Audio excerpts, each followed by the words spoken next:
Are you struggling for consistency in your sim racing? Does your iRating look like a roller coaster? If so, we have good news for you. The way to get more consistent is to first understand what you're doing differently than the professionals. And VRS is the answer. With our competitive subscription, you will have the telemetry, setups, tutorials, and everything else you need to fully analyze your driving. Our data packs and the ability to compare your driving with the best in the world will show you exactly where to adjust your inputs, change your driving line, and shave seconds off of your lap times. And our powerful and precise Direct Force Pro wheelbase and precision pedals are being used by some of the world's best drivers, including Peter Berryman, John Robertson, Brandon Trano, and IndyCar World Champion Alex Palou. All these champions agree that VRS hardware is not just the best on the market, it's also priced well below the competition. So if you're looking to upgrade to direct drive and the best pedals in sim racing, VRS is your answer. If you want to get better, get faster,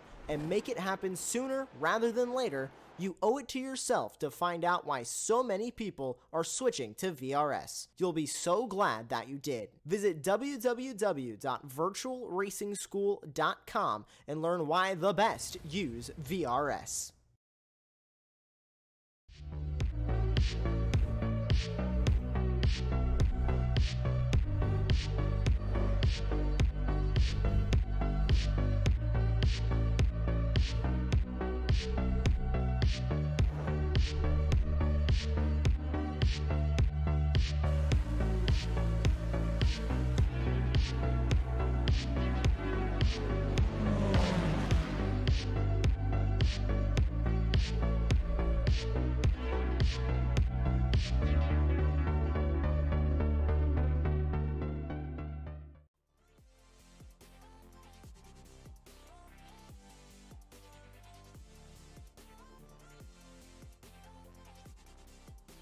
Good evening everyone and welcome live to Apex Racing TV for round 8 of the Mazda Cup here at the truly virtual Oran Park. Oran Park Raceway was a motorsport racing circuit in the far southwest of Sydney, New South Wales, Australia, which operated from February 1962 until it closed in January of 2010.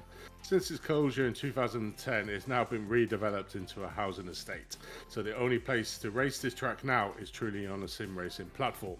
Tonight we are using the Grand Prix circuit layout, which was used in 1974 and 1977 for the Australian Grand Prix.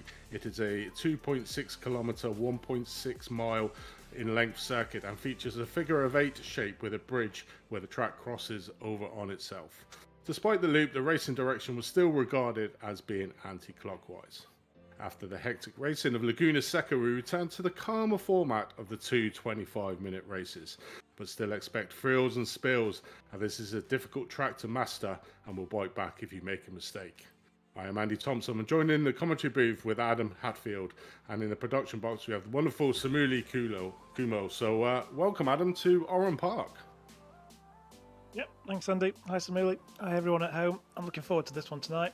I've got to say Oran Park is actually one of my favourite circuits on the iRacing platform. It's tight and twisty, but for the low-powered cars, it offers some fantastic racing. Obviously, it's got some swoops and dives.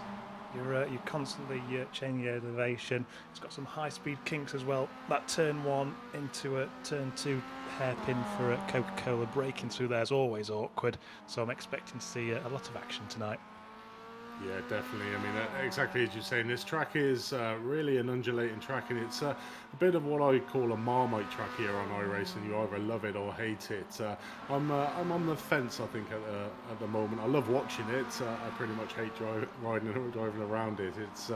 It's quite a hard and difficult track, like you were saying. Some really fast sweeping bends as watching the guys here, Musumeci, come through the treacherous, what we call 7-8, coming down Foster's Dip into Momo Corner, and then riding back up the hill, going through the O'Brien aluminium dogleg of 10 and 11. So they're in a very interesting section of the track before the quite tricky, really, last turn as we're watching Musumeci come around before they go on to the start-finish straight. So lots of corners, if the drivers are not really on the top of the game, that could catch them out. Yeah, that last corner, you think you can go in so deep on the brakes there because it's uphill, and you think that's gonna benefit you. But it'll soon snatch you out because it sort of falls away on the exit and there's a concrete wall ready to snap you up. So drivers have got to be careful. It's not the only place. I already mentioned breaking through turn 1 as we're on board with Barlojo now just to prove that point. Through that flat out turn 1 and then hard braking into turn 2. And then there's this double right hand hairpin as they sort of loop round themselves getting back to the bridge. Very tight, very technical, and once they've crossed the bridge it sort of opens out and you've got this fast flowing section, a couple of S-bends in there, so it's a real mixed bag here tonight. We'll see which drivers can thrive on that mixed set of corners. Yeah, so a very tight part of the section here. Expect them in single file, and exactly like you said there, Adam, it all opens up here, coming through the Foster's dip here at turn number 7. Really got to be committed through there. Can take a little bit of curb, and you're probably able to take a lot more in these cars before you go into this long left-hander there. Can take that corner quite a lot on the inside before we come into the last section, and we'll see that last corner coming up above us. And you think, yeah, I can take this at a lot quicker speed, and if you're not really committed, as you can hear the engine revs there really slow, throws you right over to Oran, and unfortunately they're getting it slightly wrong coming out the exit. We'll probably see that quite a lot during today's races of the 225-minute format. But before we do that, let's have a look at the current championship standing, getting into the sharp end, and over to you, Adam. Yep, I've got 8 rounds in the book, 4 more to go, so we're 2/3 of the way through, and as it stands, Roberto Ferrari, as it has been for the whole of this season so far, leading the standings in the pros with 718 from his closest rival Marcel Pagnan on 696, and Premislar Martino won the 3rd race out last week at Laguna Seca on 638. Ezio Prince-Parto and Paul Hayden making up the top 5 in the pro category.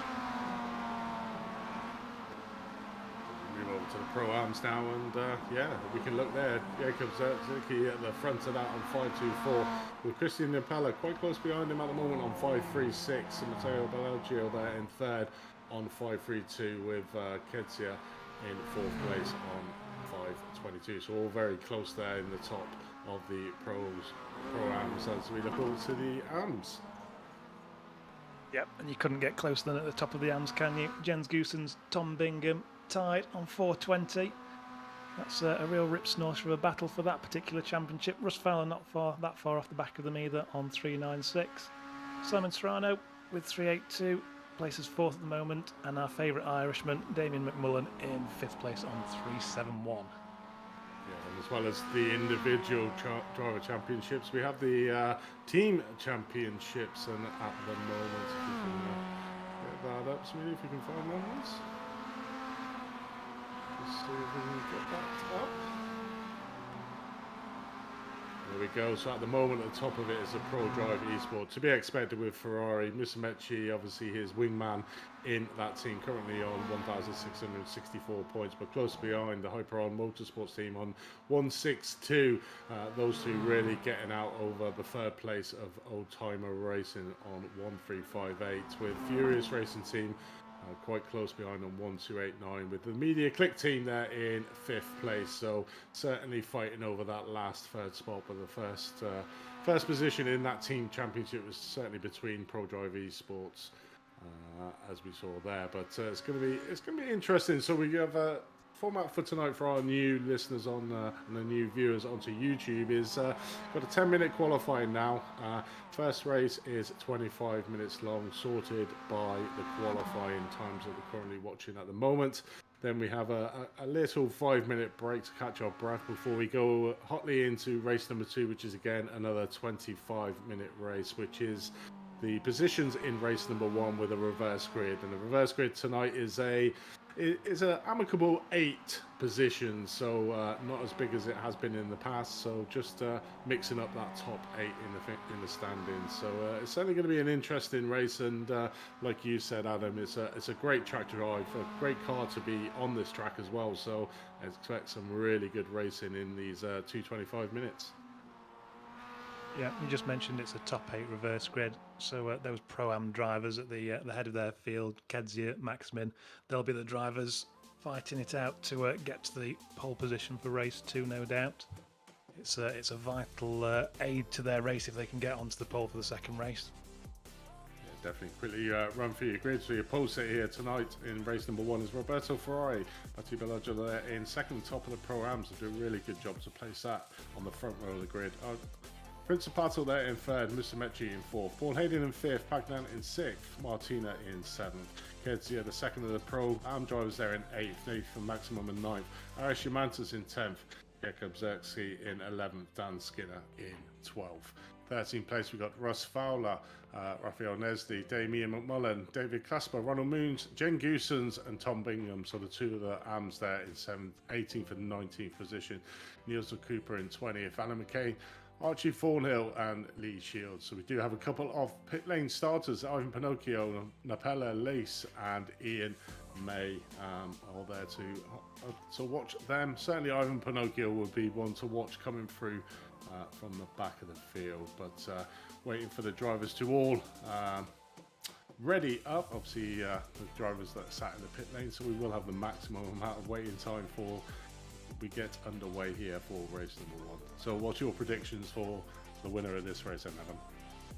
Well, it's hard to look past Roberto Ferrari, isn't it? He's qualified. He's only a 10th ahead of Matteo Barloggio and Prince Parto as well. And in fact, Musumeci, I didn't think we mentioned that. 3 drivers all within a 100th of each other on the grid there. So I expect an exceedingly good battle between those guys when we get this thing up and running. But yeah, I can't look past Roberto Ferrari. Barloggio's obviously done a great job to be on the front row as a Pro-Am driver as well. Let's see if he can't challenge for the outright win.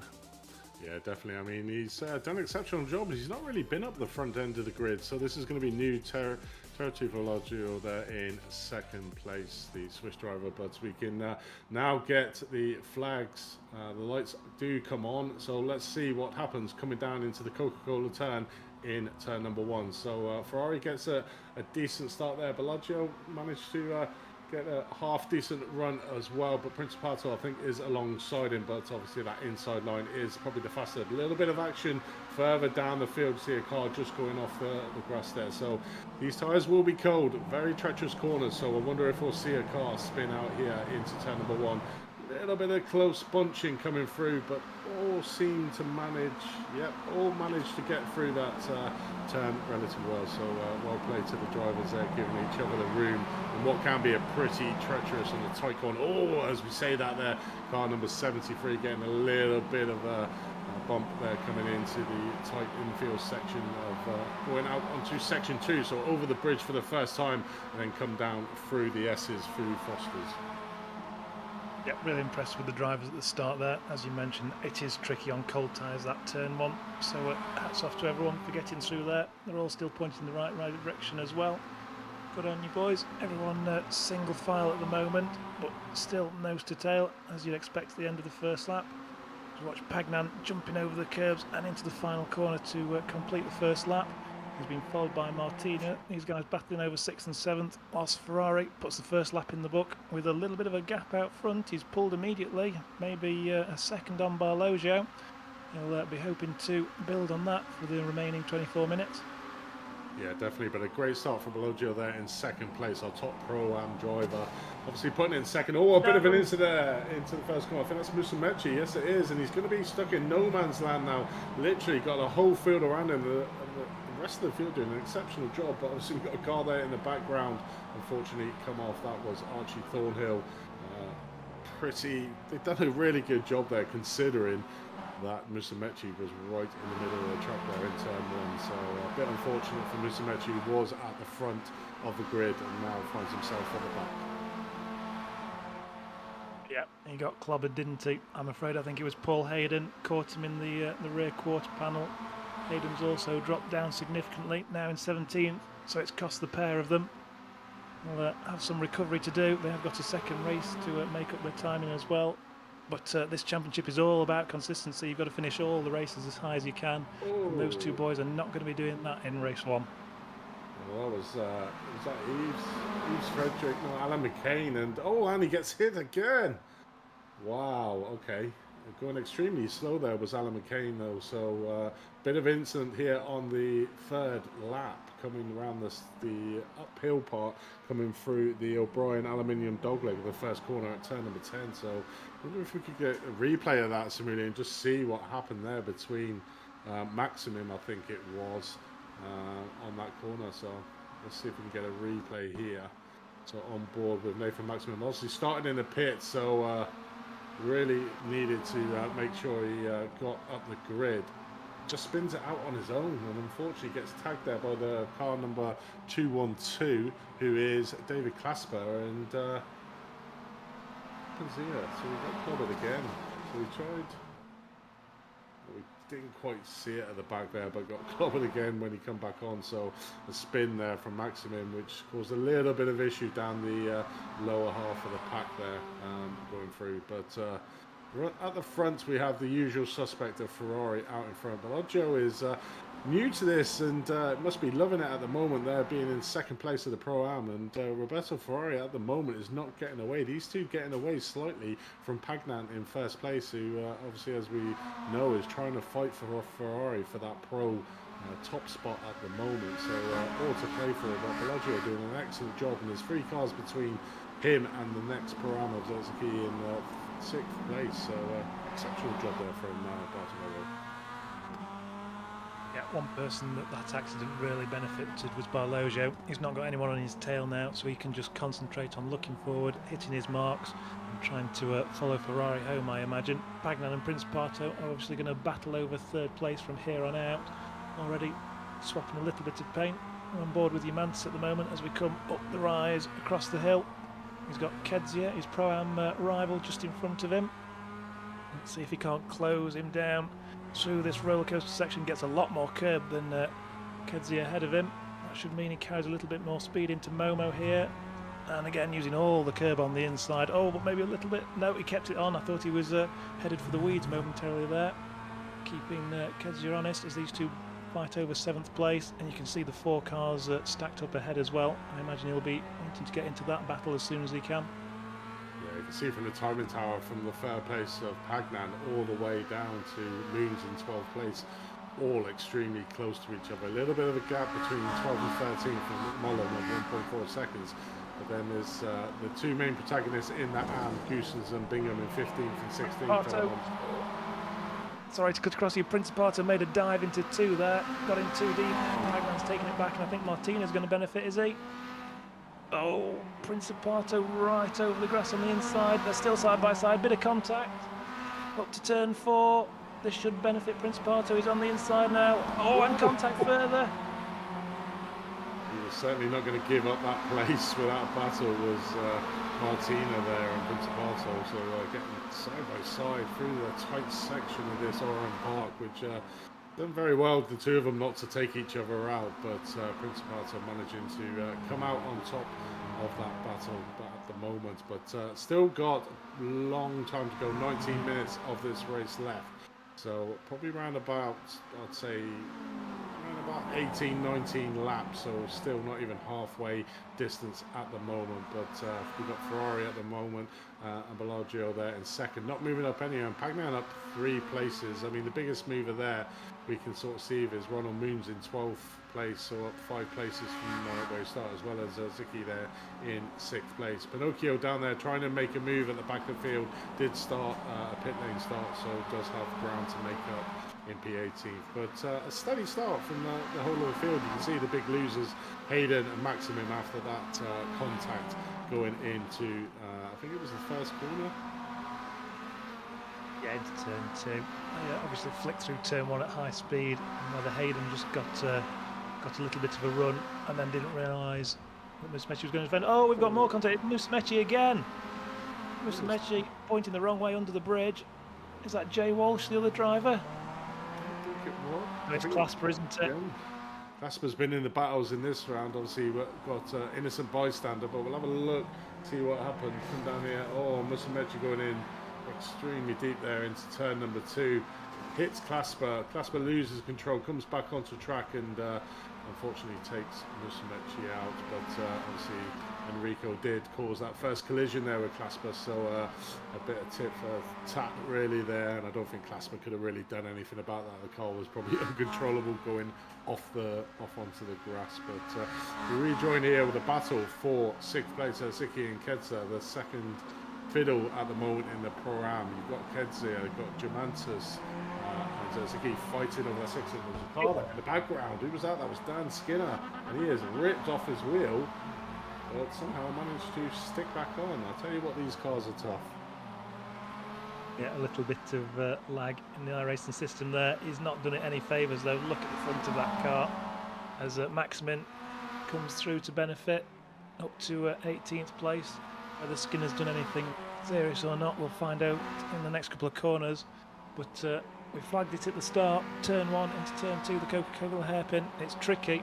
For a second, I thought we were going to lose Kedzia into that section. We was on the grass momentarily as we were watching the battle for the Pro-Am's 2nd place. It managed to keep it all pointed in the right direction. Skinner, on the other hand, overshot severely, and now he's going to have Nalepa rapidly closing in. Nalepa coming from the pits, wanting to make it up into the... He's already in the top 20. Maybe he'll be aiming for the top 15 by the end of this one. Yeah, certainly it looks like Hayden there is struggling a lot on there, so must have damage on that car. I did obviously see that his wheel came off, but magically he got stuck back on, so I expect him to come into the pits, and I believe he has there in the background. So trying to get his fast repair done. We do have people stuck in that pits, haven't come out these shields, and I think Archie Thornhill has decided to not come out for this first race, but Jamantis there coming right round turn number 2, so he's now out of the battle for that 2nd place in the Pro-Am. So a big mistake there from Jamantis, puts him down into 17th, but we'll have a look here and see what happened coming down here at the start finish straight. You've got Ziki behind him. Jamantis just in front. Oh, wow. Whoa. That was an extremely late braking. So Jamantis completely missed his braking marker coming into turn number 2. Very easily to do on this. And unfortunately, the car 166, Ziki there, not just an innocent bystander really, was pretty much a stopping bar for Jamantis there. Ziki completely minding his own business, and Jamantis has overshot by a good 2 or 3 car lengths there, hasn't he? Whether he got a little bit loose through the kink and has had to ease off the brakes momentarily to keep it under control, it's an easy thing to do. And it's claimed 2 drivers. We're claiming them quickly through turn 1 and turn 2 tonight. These guys are going to have to practice a little bit more before we get into race 2, I'm afraid. It certainly does, but obviously we've been concentrating on the front, but the top of the AM battle at the moment is Fowler there in 8th place, so he's 3 places above Paul Hayden. At the moment is the top of the AM. We've got Jens Goosens in 2nd place at the moment. McMullen, De Cooper and Bingham at the moment is fighting for Goosens for that AM winner at the moment, is currently 5th in class.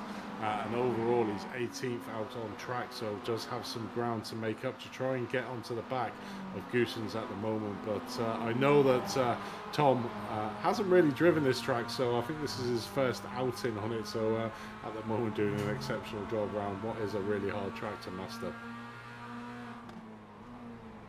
Yeah, it's not one you can just fire out of the pits and immediately be hot at. There's lots of things to exploit around this track. Lots of banking, lots of curbs.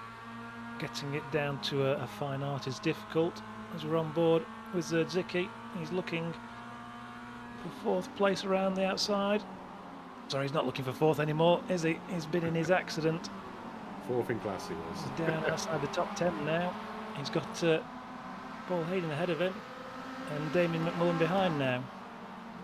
Well, there's another that's made from Maximin getting a lot of casualties, self-imposed spins there around that treacherous Coca-Cola turn. You know, it's really a tricky one out on track because you're coming in at such a rapid rate of knots down that long start-finish straight, and it's really about judging your braking distance. But the guys that have managed to master it are the guys at the front, Ferrari and Barloggio there, the Pro-Am driver, getting a bigger gap between himself and Pagnan, and Pagnan at the moment has got Principato and Martina behind him for company, but a little bit of a gap. So the field's starting to spread out a little bit now during this race. Currently on lap number 11, 12 minutes into the first of 2 25-minute races, and Fowler's doing a great job in there in 8th place. Obviously profiting probably a lot from the incidents that the Pro and the Pro-Am drivers where they're hard battling in front, has picked up quite a few places as Russ Fowler, up 5 places from where he started in the grid, so that'd be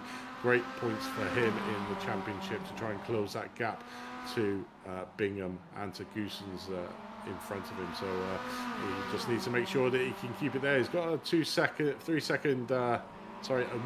second behind Leslie there in 7th, but does have Moons right on his tail, and only 1.8 seconds back is Jens Goosens as well. So the top driver in the AMS, Goosens there, trying to get that AM win here in race number 1, but Russ doing a great job there, keeping it out in front at the moment. But we have seen in previous battles he's one of these quick drivers, but prone to making mistakes.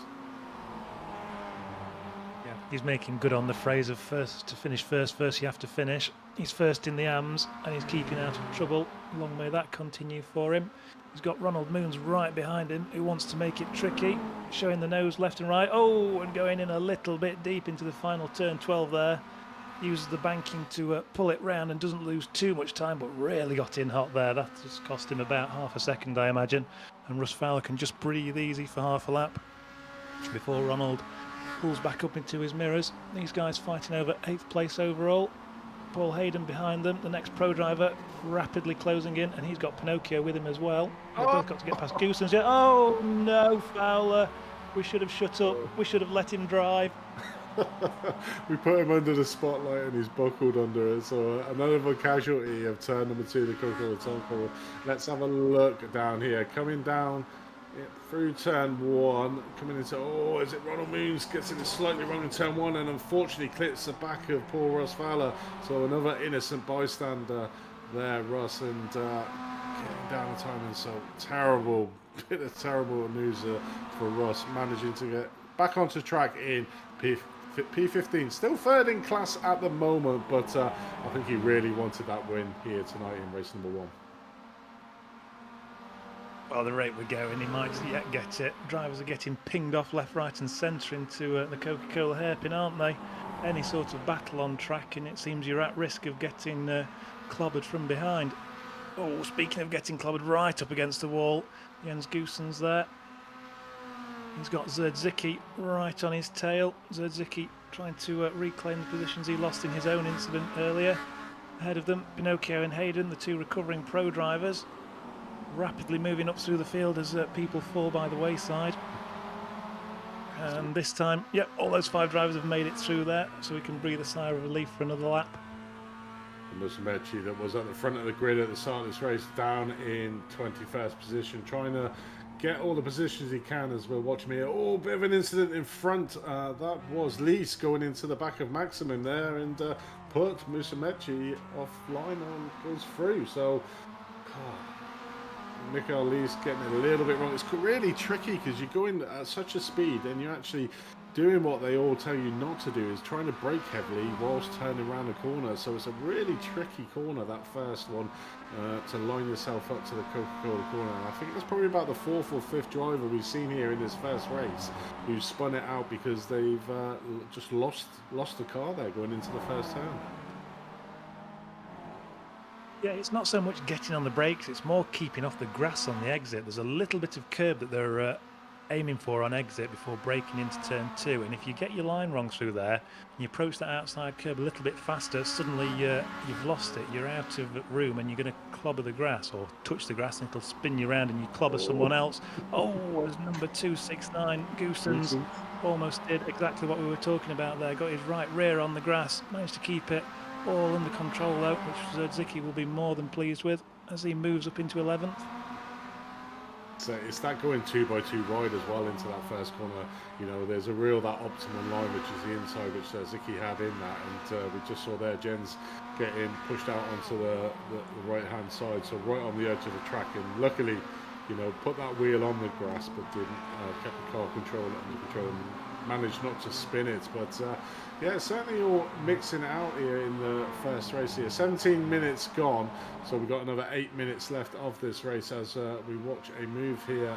Pinocchio trying to get past Moons for that 8th place, which is that reverse grid pole for race number 2. So Ivan Pinocchio done an exceptional job starting in the pits and has just managed to pick his way through up to now to the possible reverse grid pole for race number 2. Gets right behind Ronald Moons, just pulls out to the inside, so it's going to be 2 by 2 wide coming down into turn number 1. Ronald Moons, as we can see on the outside of the turn, going really wide and really pushes you out. But we've got the car 76 trying to capitalise as well, Paul Hayden, to try and follow through with Pinocchio and managing to get the move done. But Ronald Moons is looking up the inside now, and Paul Hayden not thinking about it. Oh, quite close there, but just letting the 2 pro drivers go in front. Currently in 4th place in the Pro-Ams is Ronald Moon, so probably one of his best positions he will have if he finishes here at the moment. So a great race, but Bartologo in 2nd place is doing an exceptional job for the Pro-Ams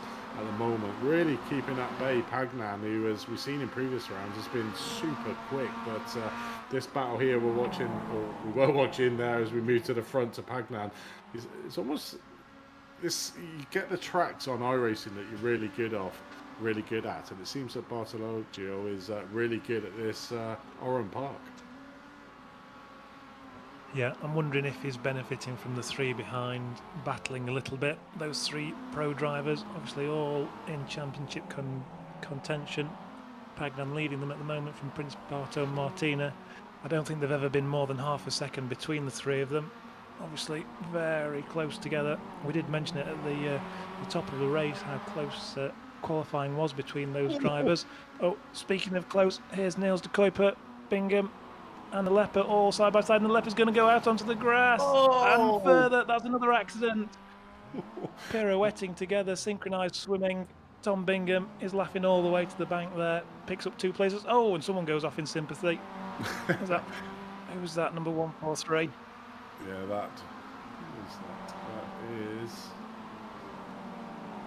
is Alan McCain there. Obviously had a pretty torrid time as Alan obviously just going off into me. But do you know what I think? I think Tom Bingham actually did hold off because he knew that those 2 were going to battle hard into that first corner and really profited on that. Because if you looked at them, they were pretty much all 3 of them were near enough in a line coming down into that first corner. Tom backed out a little bit and just let the front 2, as we watch here, you can see how close they are at the moment. And there you go, he just lets them go and says, do you know what, guys, have a battle. And they certainly did have a battle, take each other out, and then Tom's like, thank you very much, I'll just have them 2 places. So a great move there from Tom, and good spatial awareness to think, well, those 2 are going to have a go at each other, and it actually worked for him, and he gained 2 places for a really easy pass. Yep, he's up to 4th in class now, 16th overall. For a driver who, as you mentioned, doesn't know this track very well, he's only just learning it. He's doing well just by staying on track and picking up these incidents that take place around him. He's kind of a little bit on his own now though, 4 seconds behind Fowler, 6 seconds back to Nalepa, with only 4 minutes remaining on the clock. I imagine he's just going to stroke it home nice and easy from here. Yeah, just take their all important win. Yeah, okay, James Gooson's currently up in P11 at the moment, so we'll get a good points haul. But obviously, like you said at the start, Adam, it's all about being consistent in this championship. You can get a really good race result in one of the races, but it's all about having a consistency over the whole meet to get the points up. But currently looking at Germantis, who had a spin earlier on, which puts him out of the battle at the front of the field, is down in the 14th place, but fighting quite hard with our resident Irishman Damien McMullen there in 13th place, who's currently 2nd in the championship standings at the moment here for race number 1. So I'll be really happy with his performance at the moment. But obviously one that will be kicking himself is Russ Fowler, obviously getting taken out coming around here into turn number 2, not by any fault of his own, by Ronald Moon. So that put real pay to his chances of winning the Pro-Am there. We look at him just in the background, just trying to get up onto the back of these 2 to try and take that 2nd place off Damien McMullen overall in the championship. And James Goosens is not that far up the road either, so it's still within fighting distance, but I think time is going to be his enemy here. Only just under about 2.5 minutes left of this race 1 to go, and it's just been action-packed at the moment, Adam. Yeah, I think we've probably got 3 laps left to run. I didn't mention just there, Umantis going deep again into Coca-Cola. I think some of these drivers would probably benefit from just backing off by sort of a tenth into that section. Just ease off the throttle, make sure you get round it, and by the end of the race you'll probably be a lot further up the road than if you're every lap absolutely on the ragged edge and losing positions. As we watch this, oh, Michael Lees, round he goes. He was looking at the back of De Kuiper and then got his nose chopped off as we went through the 7 and 8 shimmy. It's a bit of a weird one because I thought it was brakes, lost the rear. Yeah, it's a bit of a weird one, that one, because I thought he was actually going to go into the back there of the car. He was Niels de Cooper, but unfortunately he was the one who span around, and Niels just managed to carry on going. So a bit of a strange one there, but rejoin this battle for the top of the AMs as Jens Goossens here. You know, Zicki trying to get that place. There's no real need for Jens Goossens to be fighting this hard with Zicki. He wants to make sure that he gets that top spot in that AM. Does have, as we can see there, Damien McMullen just behind Zicki there in the second in the AM, and Russ Fowler literally just joins that shot, as we see. So the top three in the AMs are quite close together, but you know, these pesky Pro-Am drivers in between this this AM battle could put pay to either one of these two drivers at the moment in first and second in the AMs if they're not too careful, because these Pro-Am drivers will want to get as far up in the field as they can, and if they see an AM driver in front of them, they certainly want to try to get in front of them just to have a bit of class pride, I think it is. But as you can see, they're all in a big long train coming down here into the first corner, currently led by Jens Goossens. That's right behind him. McMullen not far behind him. Jamantas stuck to the back of McMullen at the moment. Fowler just trying to get onto the back. So all four of these drivers, 5, are covered by 1 second.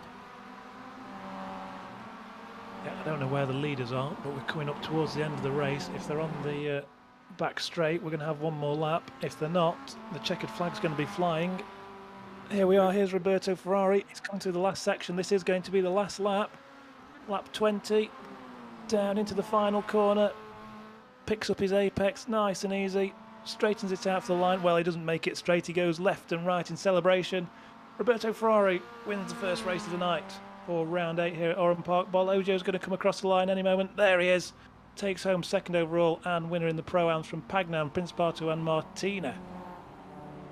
I mean, Now we wait for Kezia. Across the line. Oh, and a last minute dive coming in. Here comes Zicki. Up the inside of Goossens. Goossens holds him off, does he?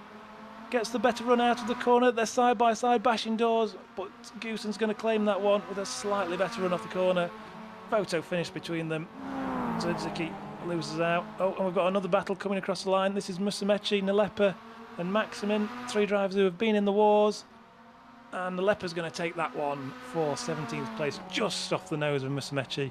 And Maximin follows them home.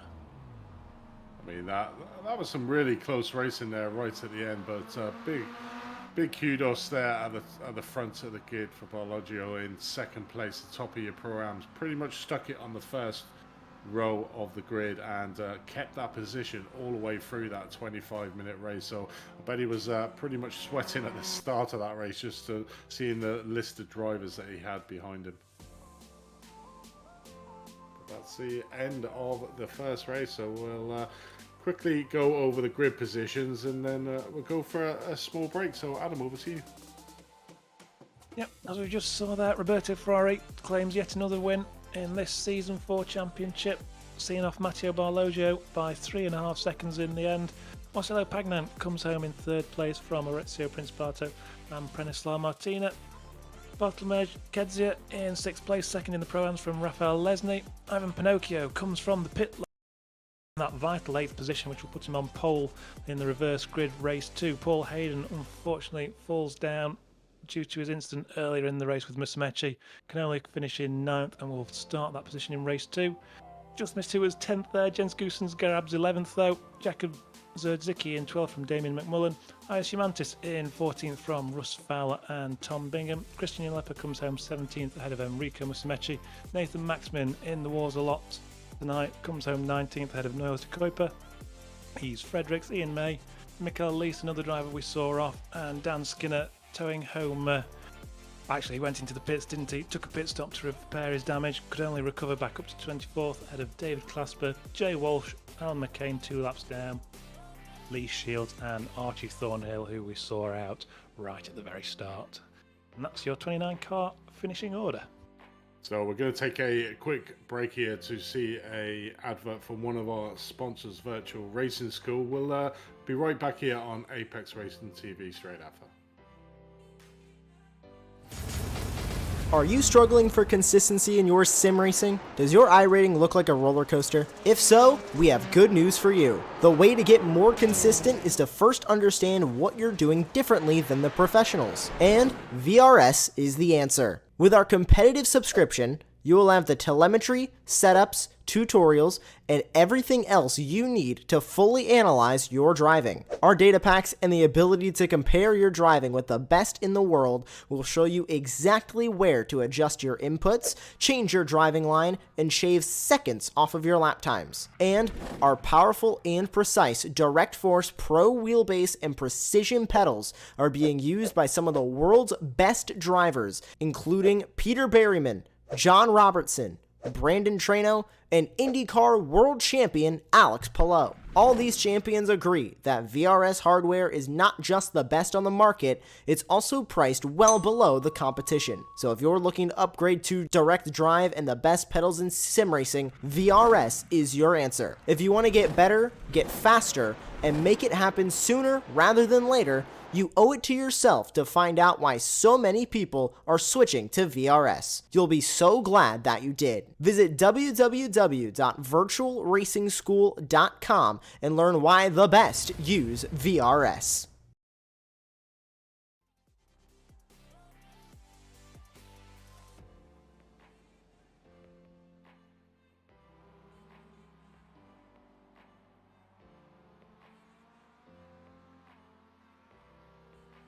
Welcome back to Apex Racing TV ahead of the second race, the second 25-minute race of this evening. The first 25 minutes had its spills and thrills, like I said at the start. And what seemed to be really obvious was the drivers coming into that second corner, the Coca-Cola curve, the Coca-Cola turn. Really tricky 1 and 2 corners going into. A lot of drivers going in really hot and spinning the car out. So I think we probably saw about 7 or 8 drivers there spinning the cars. So really need to pay in. I think Adam said it the best was, you know, the drivers need to beware. Maybe going in a little bit slower into that first corner to get the decent line there into the second corner to get a really good exit speed. And obviously, like you said, just trying to keep off that grass, really treacherous bit of grass going on the outside of turn 1, which seems to be putting a pay to a lot of the drivers in race number 1. But we're going to look forward here to race number 2, another 25-minute race, and it'll be interesting now to see a reverse grid. And a big shout out to Ivan Pinocchio there, started in the pits for that first race and managed to get himself up to P8 for that reverse grid pole here for race number 2. So, you know, after his visit to the pit lane, he's done exceptionally well to get up onto this reverse grid pole for race number 2. So the driver's just having a little bit of warm-up, so the warm-up has ended. We don't normally see the drivers out, but this is a tricky track that probably not a lot of them know about or very experienced with it. So just trying to get every last bit of practice that they possibly can out on track. Certainly of that first 2 corners, as we said. But we go through the grid quickly here for race number 2. So we got Ivan Pinocchio, like we said, on pole position. Rafael Nesli in second. Bartolomeo Cadzia in third. Premio Martina in fourth. Maurizio Principato in fifth. Marcelo Pagnan in sixth. Matteo Bellagio in seventh. And our race 1 winner, Roberto Ferrari, in eighth. And then we got Paul Hayden, Ronald Moons, Jens Goosens in 11th, the top of the AMS. Ziki in 12th. In 13th place, we've got Damien Mullen, Diamantis, Russ Fowler, Tom Bingham, Christian Napella, Musumeci, Maximin, De Cooper, Fredericks, May, Lees, Skinner, round out your 24th. David Clasper, Jay Walsh, Alan McCain, Lee Shields, and Archie Thornhill round out your 29 grid here for race number 2. So no pit lane starts here for this second race. So everybody out on the grid. So got the full 29 cars on the grid lane as we see the lights coming on, so to see if Pinocchio can get a decent start like Ferrari did in race number 2. The lights are out and they are underway. Pinocchio gets a good start there. Leslie in second place, managing to secure that place, and Kezia just took him in behind. So the top of the field pretty much staying the same as it began with. The only mover there, Jens Goossens, moved up to 10th. Unfortunately goes right back down to 11th, so pretty much the field staying where they are. Paul Hayden makes a late lunge coming in, managing to pick up that 7th. So around the tricky turn number 2, the Coca-Cola corner, a little bit slower speed, so we expect all the drivers to get through as they do. So a great start again from the drivers. Just got to be aware of the cold tyres out here, but a little bit of battling now between Keslia and Leslie, and Pinocchio's making an early dart for it at the front of the field, getting a little bit of space between this fight in second place. You have Martino, Principato, Pagnan, Hayden and Ferrari 4th to 8th, all the pro drivers there, just trying to get past these Pro-Am drivers in front, but these 2 Pro-Ams at the front are having a really good battle between themselves at the moment, which is slightly holding the field, but giving the emphasis for Pinocchio to make that leap and get that little bit of a gap in first place. Yep, Ferrari's just muscled his way back in front of Hayden. Oh, is there smoke in the background? Have we lost someone? Or is it just a little bit of a slide? Oh no, it's Michael Lees once more. He's been in the wars tonight. As we put the first lap in the books, Ivan Pinocchio making the break for it. Oh, as Tom Bingham slides out in the background there. He's fighting with Ian May. 2 wide ahead of him. Russ Fowler also involved in this battle. Let's see if they can keep it on track through this fast opening turn 1. And heavy braking into turn 2. Yeah, all still in a line. Damien McMullen just ahead of them as Fowler takes a little bit of extra curb on the inside. It doesn't harm him too much, still keeps that position. Although May's showing his nose, Ian May late on the brakes, snatches that away from the number 273. Claims the high ground. Tom Bingham might try and stick it. Oh no, contact! Oh, Fowler's up on his side, lands on all 4 wheels. Ian May.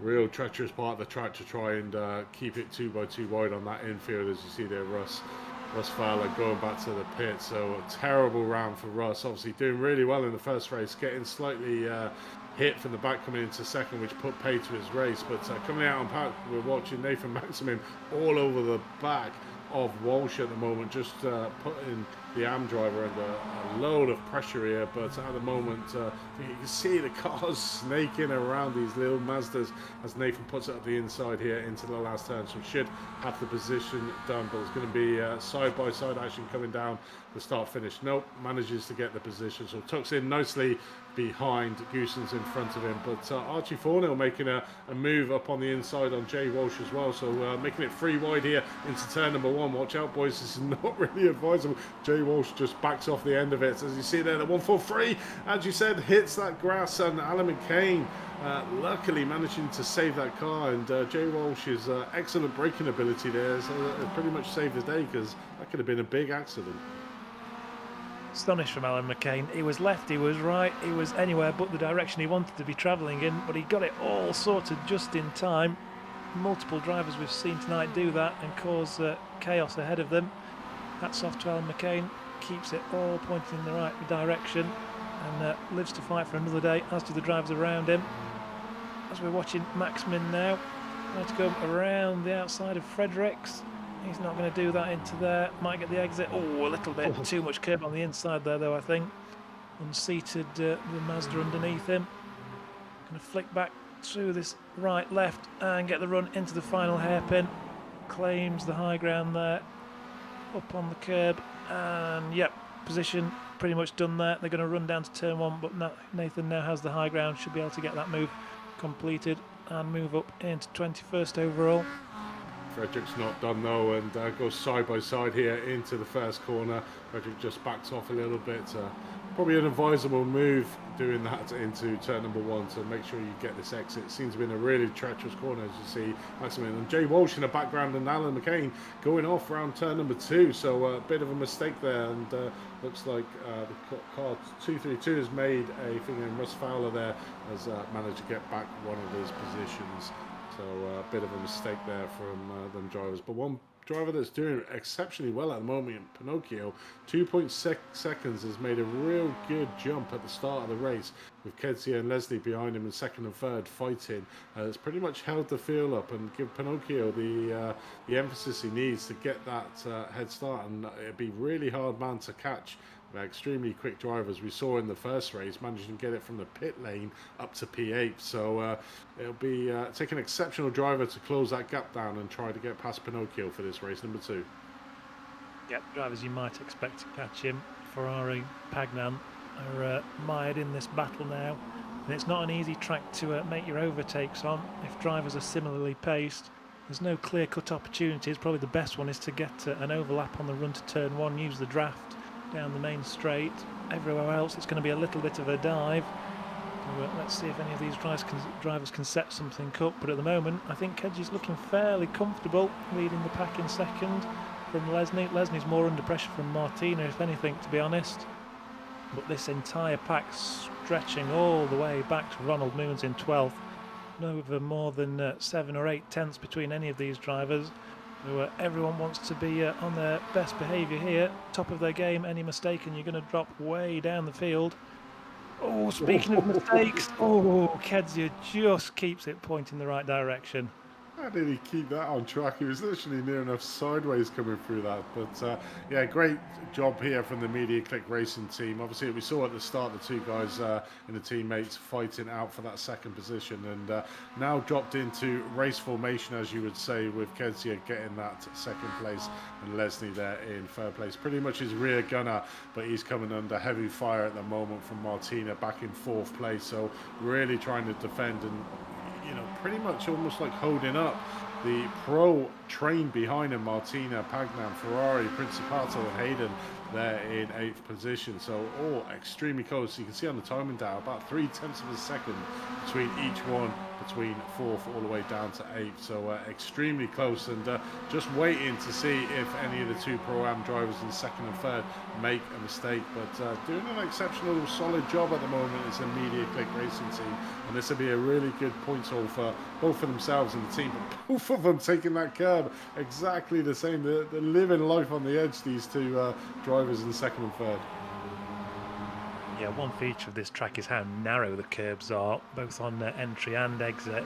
You can't overstep the mark by much before you're touching the grass, and both of those drivers were living dangerously there, weren't they? Into 6 and 7, hopping it over the curb on entry, getting it all sorts of sideways, but under control, thankfully for them.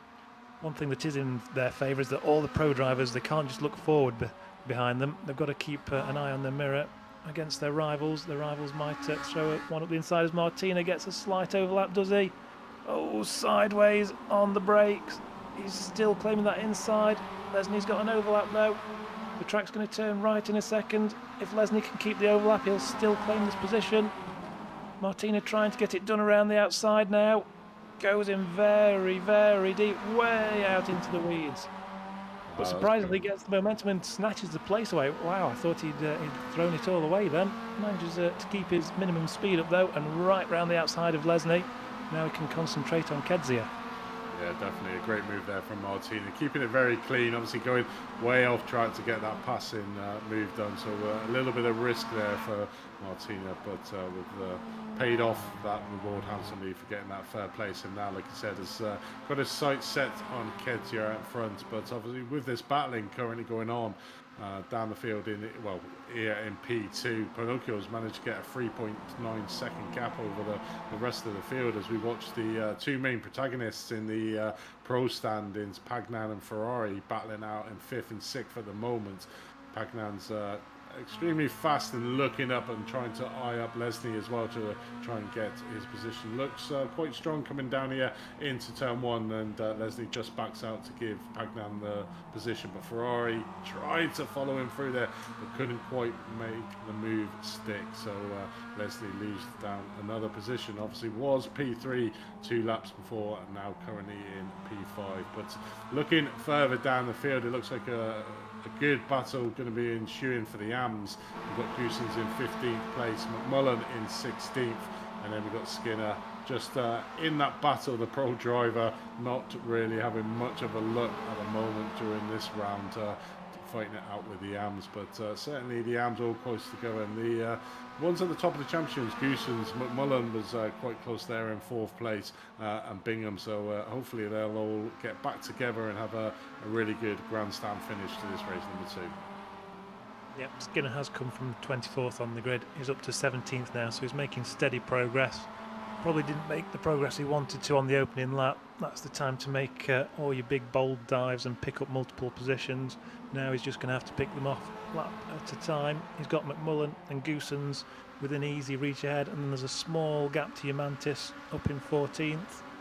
But I imagine as a pro driver, he'll think he can bridge that gap and maybe start looking at the back of Musumeci and the Leper just outside the top 10 there. Through turn 1 once again, nice and calm this time. I think drivers have learnt a little bit now to relax a little bit more through turn 1 and make sure they're all lined up, get their braking right for turn 2. Certainly we haven't seen the incidents that characterised that first race anyway. Definitely not. So just a quick shout out before we get the heat of this battle to one of our sponsors, Apex Racing Academy. They've got 29 data packs, setups, track guides, fully integrated with the VRS system and weekly group coaching sessions, plus many more.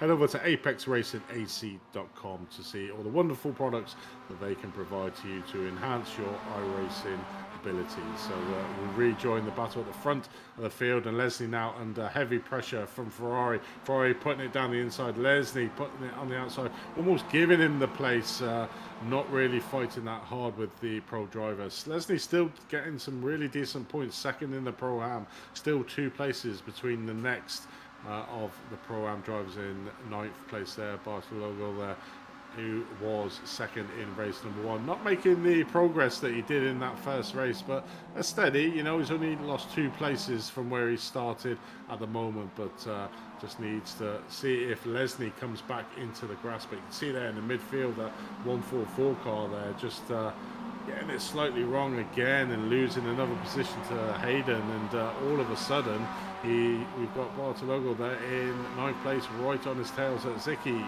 10th, the current Pro-Am leader in 10th, or in close proximity of each other. So we've got real good fight in the Pro-Am and the Am battles, but at the moment the Pro seems to be streaking ahead, does Pinocchio. So seems to, at the moment, shall I say, although we've still not reached half race distance quite, is doing an exceptional job. 5 seconds ahead as we talk about that. So really puts up the standards at the moment in there, and you can sort of see Pinocchio in first, 5 seconds ahead of Martina in second in the Pro. In the Pro-Am we got Kedzia, Leslie, Bartolomeo, Zicki and Moons all fighting over that second place at the moment in the Pro-Am. A little bit of a gap between Kedzia and Leslie, so Kedzia doing a great job at the top of that. And then you got the AMs with Jens Goosens, Tom Bingham in second, 1.7 seconds off, but has Damien McMullen for company there, does Tom Bingham. So heavily contested both in the Pro-Am, the Am, and obviously the Pros just going to struggle to close down that gap to Pinocchio in first place. Yeah, the problem Leslie's having is he's having no time to recuperate, is he? He was up in 3rd and 4th position. Since then, he's just been overtaken lap after lap as the pro drivers bully their way past.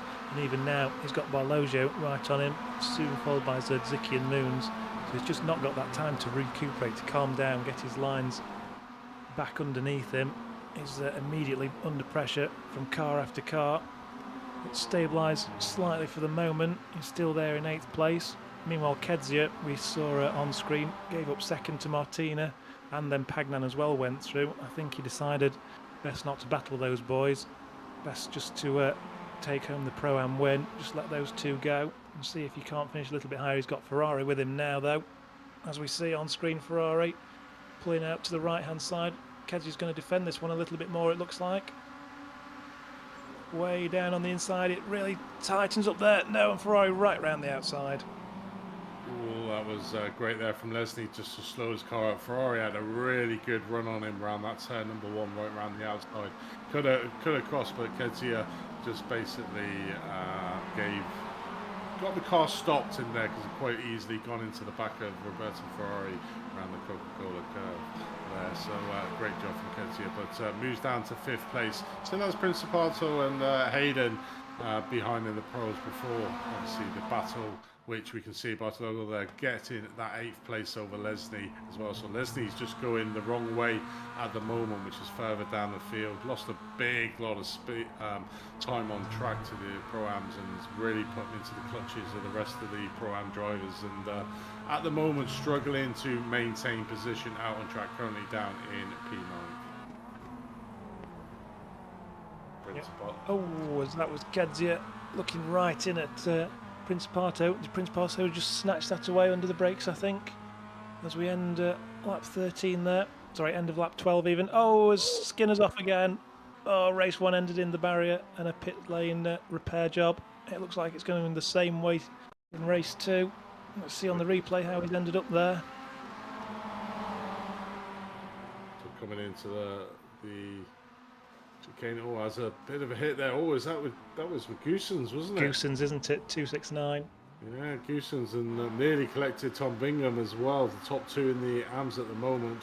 Might have caused a slight little bit of damage to Jens Goosens' car, and that may open up the opportunity for Tom. But Dan's probably had one of them rounds to forget here at Oran Park. Not really having a great result in race 1, and obviously, as we can see there, towed back to the pits here in race 2. Needs to make sure he's within 2 laps of the lead driver to score the points in this round. It can be very frustrating as a driver if you do lose a position from a spin or a hit from behind, but still need to have that mental awareness to say, right, okay, I've had that, but I need to score the points in this round, because at the end of the day, you know, points make prizes, and all these guys is fighting over some really epic prizes that have been given to us by our sponsors. So all to play for still out on track, but we're currently watching the battle for that AM win here in race number 2. Goosens currently out in 15th place, and Tom Bingham just behind him 0.3 of a second, so he may decide to try and make a move if he's close enough down here into the first corner. Not quite at the moment, so probably still follow on behind Jens coming around here as we see that. So great battle there in the AMs. Yeah, meanwhile we've got Kezia and Hayden side by side on this little tight inner loop.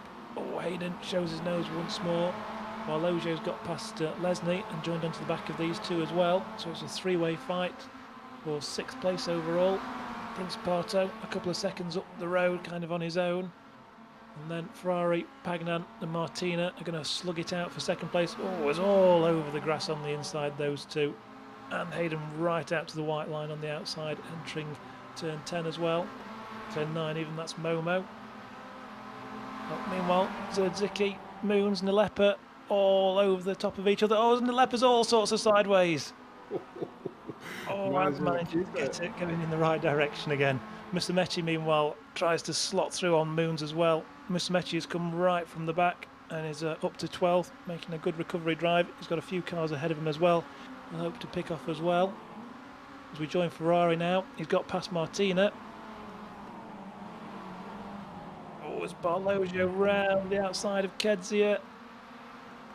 Has he still got the overlap? I think he has. Oh, Kezia's showing him the dirt though. That was a slam at the door there from Kezia saying, nope, you're not going to pass me on the inside. Luckily, Bartolomeo there just took it in behind Kezia. Probably wouldn't have appreciated the slamming of the door quite so firmly in his face there. But Kezia managed to keep it that Pro-Am.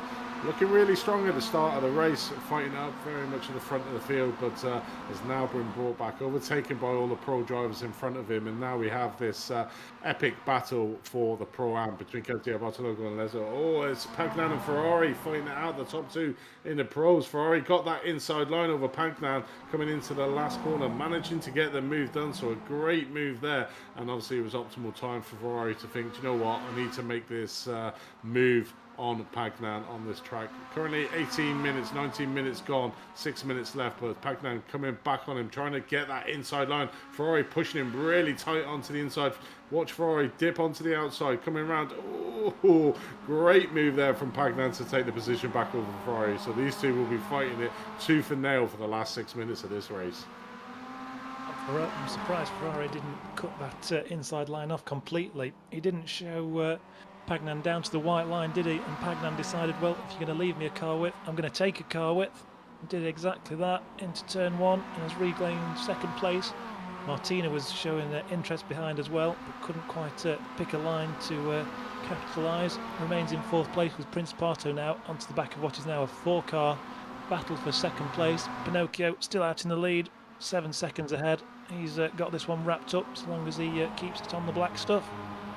Ferrari though still all over the back of Pagnan. He's clearly quicker round Momo there, carries a lot more speed and gets it set up for the chicane, and then the final turn. Is he going to show his nose? No, he doesn't, just holds in and picks up the curb on the inside right out to the wall on the outside. All 4 drivers glancing off the wall, leaving a little bit of paint behind. This time it's Ferrari with the draft. Will he get in close enough before turn 1? Pagnan's thinking, does he have to defend? Oh, he does. There's a little bit of shuffling. And through turn 1, all still in the same order.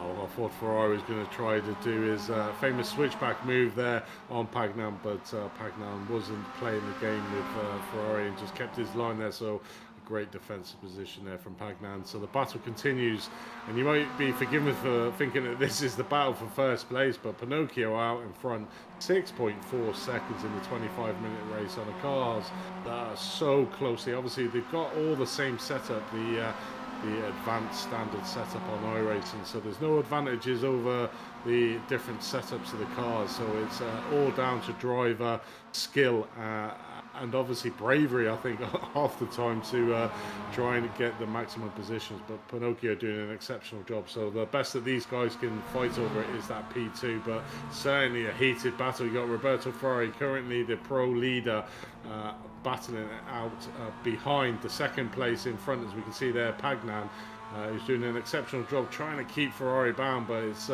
pretty much again role reversal, bit of deja vu here with Ferrari. We'll stay on board and see if he can try and make a move down. Goes down to the outside, trying to do the switch over onto the inside. No, Pagnan pretty much closes the door, gives no option for Ferrari to make the passing move. So Pagnan doing an exceptional job at holding up Ferrari here. I say holding up, these guys are going in extremely quick, but certainly trying to be a little bit defensive. Obviously got the effervescent Ferrari behind him, who he knows is an extremely quick driver. Yep, all 4 drivers on that last lap setting times in the 1:15.4s, 1:15.3s. Our leader, Ivan Pinocchio, setting 1:15.4s as well, so they're just as fast as the leader, despite their tussles that are going on. Behind them, Paul Hayden's pulled clear of his Pro-Am battle. I don't think he's going to catch up with these boys, unfortunately for him. He's pretty much settled in 6th place. As we look back now, Kedzia, I think he's re-established his momentum now, hasn't he? He's pulled away a little bit from Barlojo and Lesney behind. That Pro-Am battle, Nalepa also in the background. We fire through turn 12 once more, and again right out to the concrete barrier. So many wing mirrors have gone to their graveyards tonight off of the outside of that turn. Back to the front though, Pagnan continues in second. Ferrari, he's running out of laps, probably only got 3 more including this one to go to find a way past. And Pagnan's showing that he's going to put up full defences tonight.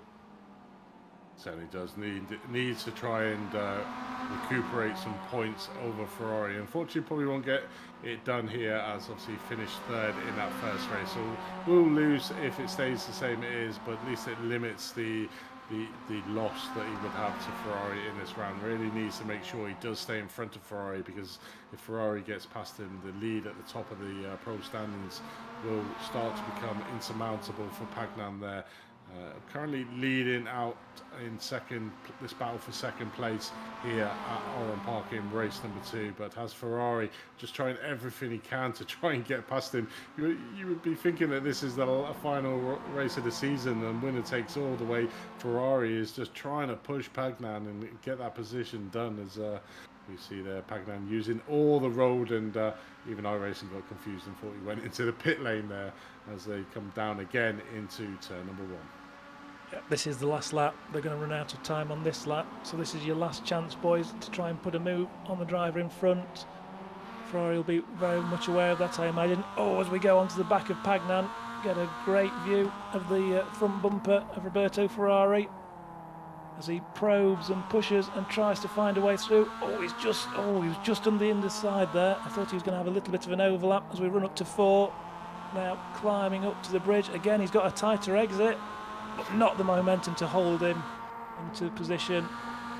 Just a few more corners to go now. Time rapidly running out for these boys. Going right to the wire. I think the last opportunity the Ferrari's got is that last corner, so Pagnan really needs to make sure he closes that door. If he gives a slight little sniff here, Roberto Ferrari will try and dive up his inside as they come through the second to last corner. Coming up to the last corner now, will Ferrari make a dive down the inside? Doesn't get it done. Pagnan closes it off really well, so I think Pagnan is still going to take that second place. Roberto Ferrari there in third place, so no room for Ferrari to get that pace done, but you know, a great result for Pinocchio out in front, considering the guy had a pit lane start for race number 1, got up into that 8th position and managed to get that reverse grid pole and stick it out on pole and stay there.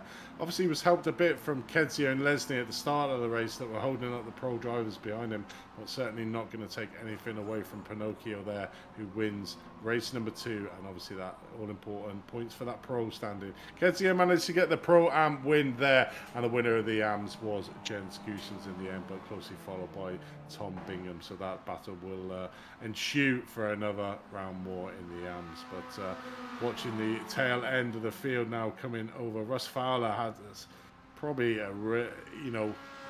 it's the highs and lows of a driver, isn't it? Was doing exceptionally well on that first race, got unfortunately clipped coming around the second corner, put paid to his first race, and then same again in the third one. But I think that was probably more, if I remember right, he spun out on his own, but got a slight little tap when he came back on.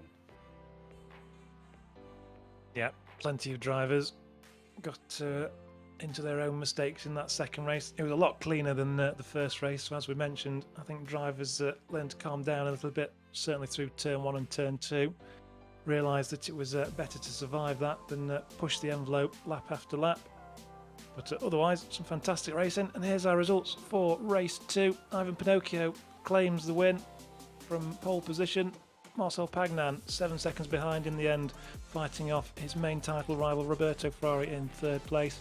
Primoslav Martina follows them home in 4th, and Orazio Principato in 5th. Paul Hayden from 9th on the grid climbs up to 6th place, followed by our Pro-Am winner Bartolomej Kedzia. Matteo Barlogio came second in that first race, claims 8th place in race 2, ahead of Rafael Lesny and Jakub Zedzicki. Enrico Mosamechi up to 11th for ProDrive Esports, ahead of Ronald Moons and the ever-entertaining Arias Yamantis.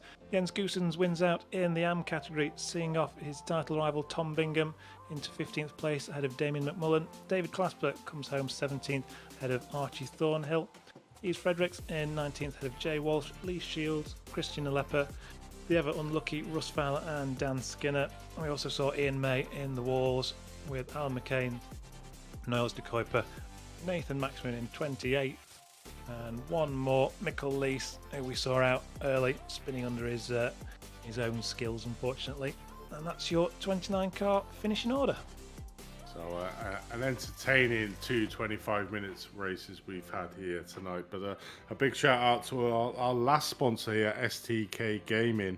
Add a virtual live hub to iRacing, show timing towers, enhanced relative boxes, mini maps, fuel calculators, and many more. Stream to Twitch with the most complete overlay on iRacing. Broadcast your leagues and series. SDK Gaming syncs your commentary teams and cameras. Focus drives and overlay with your broadcaster. It is our sole system we use here on Apex Racing TV. So it's a great system to have, certainly if you are looking at setting up your own league. Adjust your team strategy on the fly with the most accurate live timing on iRacing. And if you head over to stk-gaming.co.uk, you can enjoy a 14-day free trial of STK, but I'm pretty sure after that you will be loving it and buying the subscription on there. So head over to stk-gaming.co.uk. So we do have a driver, and I'll Adam, let you speak to him. It's my teammate Tom, so I'll bring Tom into the box, and over to you, Adam. Tom, welcome in. All right, guys. So, a pretty good night for you in the end. Rose up to 16th in race 1 off your 19th place grid position, and then pretty much held your own in 15th there, came second in the Pro-Am in race 2. How was your night? Yeah, it was alright actually. I had a bit of trouble in the first race, just with a lot of the pros behind. So they were, eager to get past, but if I let them past, I lose a lot of time. So I was trying to defend a bit, and that ended up losing me lots of pace to Jens in the first race. Second race was good, but he was quicker than me today. So fair play to him. Good driving. Yeah, we did theorise, or Andy theorised, that this was not a track that you're too familiar with. Was there a lot of learning still to be done as you were during the races? Yeah, so I wanted to get in the session, the practice at the very beginning, but unfortunately I had to work late. So by the time I got on the sim, I think I had an hour and a half to learn the track. And an hour and a half to learn the track and come in second is, I can't complain at that really. I couldn't expect to win with that little amount of practice.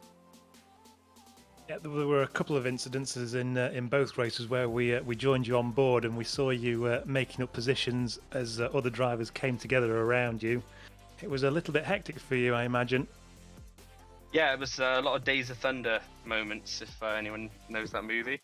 Yeah, there was quite a few crashes that happened in front of me, and I mostly prayed, to be honest. I figured I'd dab the brake a little bit and then see what happened, but quite a few people came together and then everything just sort of exploded in front of me, and I just got lucky, I think, this time. Not like Laguna Seca, but everyone was a bit more cautious in the 25-minute races. There was some sending and things, but yeah, people seem to calm down on these ones, and the more time they have, the calmer they are. So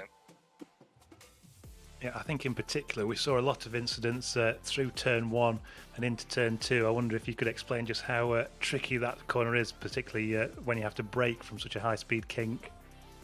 Yeah, the trouble is as the tyres wear, you've really got to be cautious and reel in where your braking marker is a bit. So you're coming down there, 5th gear, flat out. Well, you just about touch 5th gear, flat out. You've already got the car sort of unsettled as you turn into the first part of the corner, and as you apply the brakes, the car wants to just sort of slide its way out to the right-hand side towards the edge. It's a bit of a knife edge corner, so. But really good fun. I've never driven this track, like I said, and I'd love to have a go around here in GT3s or something like that. It'd be really fun. Awesome elevation changes.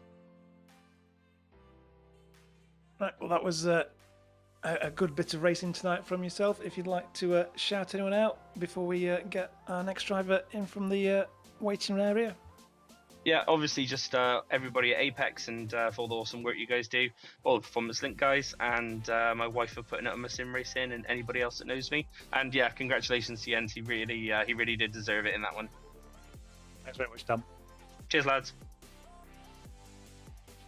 It was Tom Bingham, obviously gracious in defeat there, knowing his limits out on track, and that is one thing you will certainly get from Tom, is honesty. If he feels that he's not very good at a track and the person he's fighting from outside, he'll certainly give a shout out to him. So great sportsman is Tom. But we do have probably the most unluckiest driver out on track today. Joining us in the booth is Russ Fowler. I mean, obviously the first race, Russ up the front end of the field, the sharp end, unfortunately getting tagged into turn number 2, which put pay to that. Pretty much a carbon copy in race number 2. I'm not going to ask you how it went, but let's talk about the good parts. When you were at the front and keeping the pace. How was that part of the racing for you? Thank you, Andy. I like that. Let's focus on the positives. Yeah, it was great. I was having a good race. I think I was up in 8th, and I was very conscious that was reverse pole as well. So I thought, I don't need to make any more positions up here. Just keep it clean, consistent. I managed. I think I just pulled out a little bit of a gap to Ronald behind me. And then he did apologise. I think he just put a wheel on the grass and lost it. So that's racing. But I enjoyed it. I had good speed today. Really happy to be sort of competitive and up there.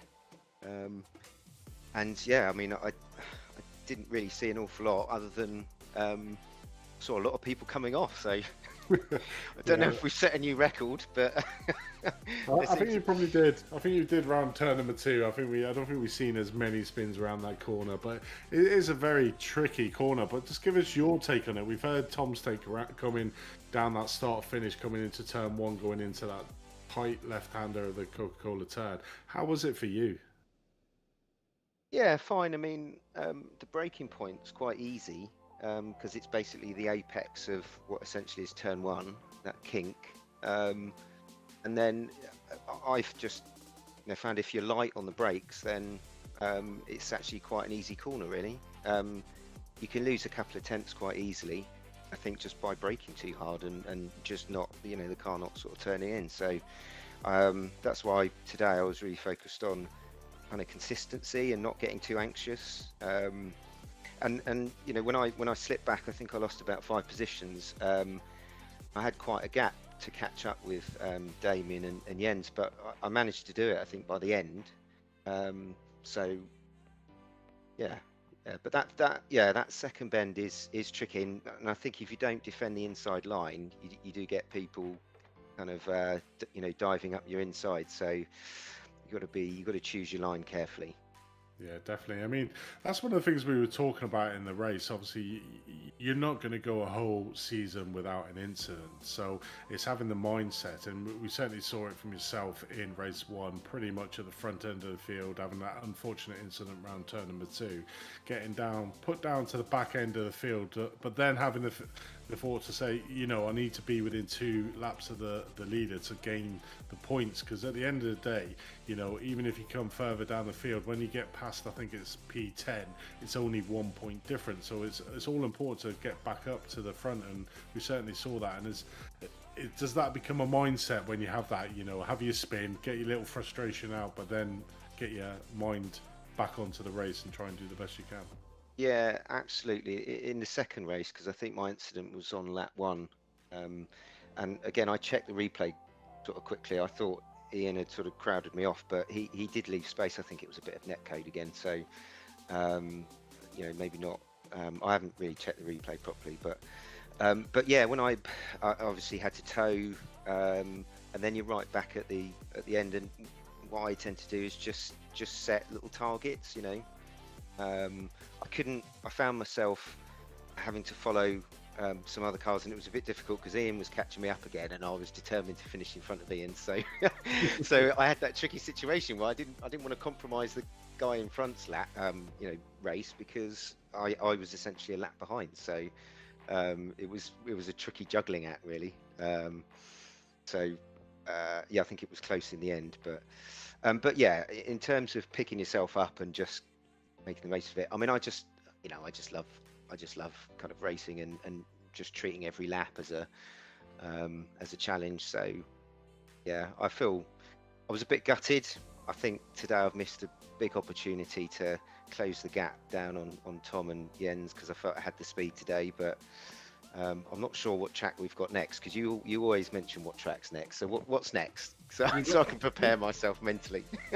We've got Spa with the craziness of the 15 minutes, but at least Spa is a big enough track that hopefully the 15 minutes won't be as chaotic as it was around Laguna. So I'm glad that I can be your next track indicator.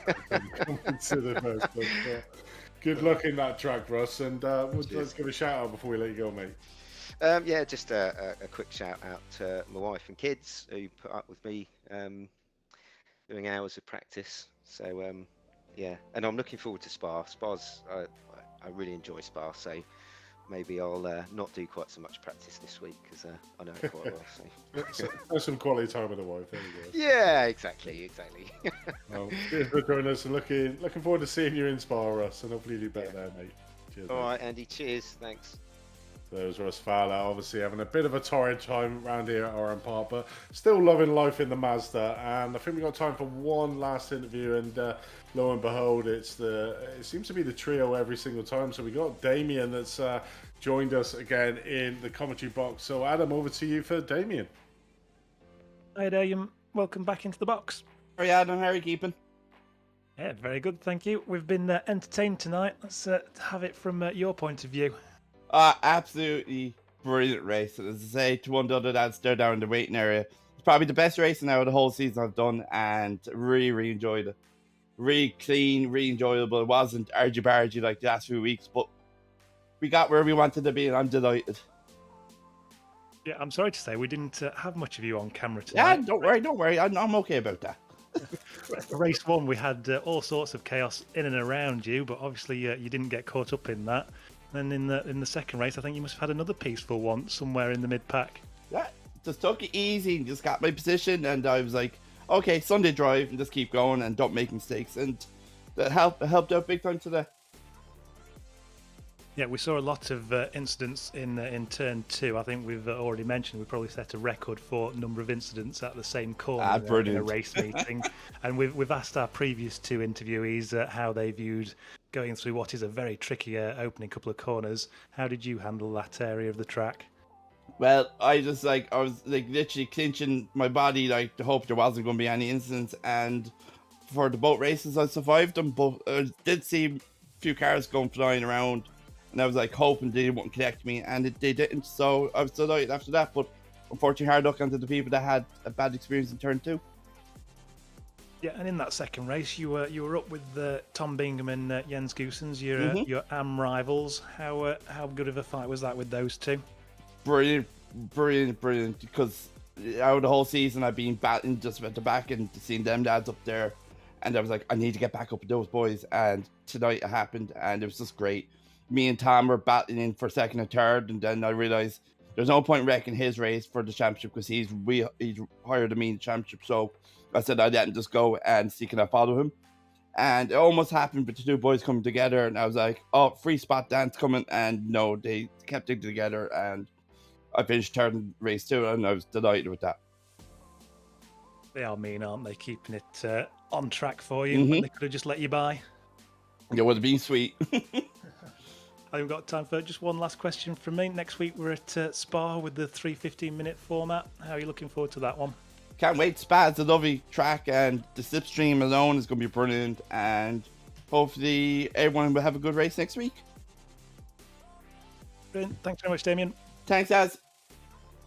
Cheers, Damien. There was Damien there, obviously having a great battle in the third race, and really upbeat Damien this way, but it's hard to get the guy down, I think. But great race overall with the 2 25-minute races. So last one from you, Adam. How are you looking forward to Spa, and how do you think that'll go with the 3 15 minutes? Well, clearly it's sort of chalk and cheese with tonight, isn't it? We're going from the tight and twisty Oran Park to the wide open Grand Prix circuit of Spa. I'm expecting the battles to be so much closer because there'll be so much opportunity to draft around there. Cars are almost certainly going to be in train from start to finish of the 15 minutes. And also there's no time to sort of calm down and work your way into these races. You're going to have to be battling your way through, certainly in those 2 reverse grid races. So I'm expecting more hectic action, although perhaps with that wide circuit, maybe a few less incidents. Yeah, definitely. I mean, last season we went to Spa for the 3 15 minutes, and to be honest, it was an exceptional race. So I'm really looking forward to another great 3 15 minutes races around the awesome track that is Spa. But that brings us to the end of this broadcast here tonight. So just for our viewers on YouTube, thanks for joining us. If you did like the broadcast, give us that thumbs up, think about subscribing, and click on that bell to see some awesome racing here, pretty much racing every single night here on Apex Racing TV. So also look at our social media page. Go over to Facebook, Instagram and Twitter. All the usernames are just Apex Racing TV. And if you fancy just getting out on track and mixing it up with these guys, head over to apexracingleague.com and we could see you on track for Spa on the next round. And if not that, then there's plenty of other cars to choose from. I think there's an F3 series going to be starting shortly, as well as a new GT trophy with 3 classes in that. So pretty much plenty of cars to be choosing. So head over to apexracingleague.com. So like I said, next round out is Spa at the same time next week. But from Oran Park, from myself, Andy Thompson, from Adam Hatfield joining me alongside me in the commentary box, and from Samuli Kumal in the wonderful production box that he does. We bid you farewell from Oran Park Raceway tonight and look forward to seeing you and entertaining you at Spa at the same time next week. Goodbye.